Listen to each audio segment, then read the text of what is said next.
കേരളത്തിൽ വരും ദിവസങ്ങളിൽ ഇടിമിന്നലോടുകൂടിയ മഴയ്ക്ക് സാധ്യതയുണ്ടെന്ന് കേന്ദ്ര കാലാവസ്ഥാ വകുപ്പിന്റെ മുന്നറിയിപ്പ്. കേരളത്തിൽ അടുത്ത 5 ദിവസം ഇടിമിന്നലോടുകൂടിയ മഴയ്ക്ക് സാധ്യതയുണ്ടെന്നാണ് പ്രവചനം. ഒറ്റപ്പെട്ട സ്ഥലങ്ങളിൽ നവംബർ 16 വരെ ശക്തമായ മഴയ്ക്ക് സാധ്യതയുണ്ടെന്നും മുന്നറിയിപ്പിൽ പറയുന്നു. ഇരട്ട ചക്രവാത ചുഴിയുടെ സ്വാധീനഫലമായാണ് മഴ തുടരുന്നത്. തെക്കൻ തമിഴ്നാടിനും ലക്ഷദ്വീപിനും മുകളിലായാണ് ചക്രവാത ചുഴികൾ സ്ഥിതി ചെയ്യുന്നത്. ഇന്ന് 8 ജില്ലകളിൽ യെല്ലോ അലർട്ട് പ്രഖ്യാപിച്ചിട്ടുണ്ട്. തിരുവനന്തപുരം, കൊല്ലം, പത്തനംതിട്ട, എറണാകുളം, ഇടുക്കി, പാലക്കാട്, കോഴിക്കോട്, വയനാട് ജില്ലകളിലാണ് മുന്നറിയിപ്പുള്ളത്. ഇടിമിന്നൽ അപകടകാരികളാണ്.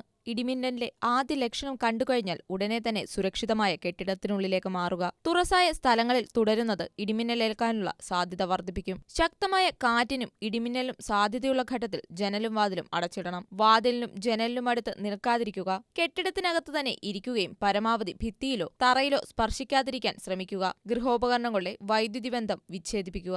വൈദ്യുതി ഉപകരണങ്ങളുമായുള്ള സാമീപ്യം ഇടിമിന്നലുള്ള സമയത്ത് ഒഴിവാക്കുക. ഇടിമിന്നലുള്ള സമയത്ത് ടെലിഫോൺ ഉപയോഗിക്കുന്നത് ഒഴിവാക്കണം. ഇത്തരത്തിലുള്ള ചെറിയ കാര്യങ്ങൾ ശ്രദ്ധിച്ചാൽ വലിയ അപകടങ്ങളിൽ നിന്നും രക്ഷ നേടാൻ കഴിയും.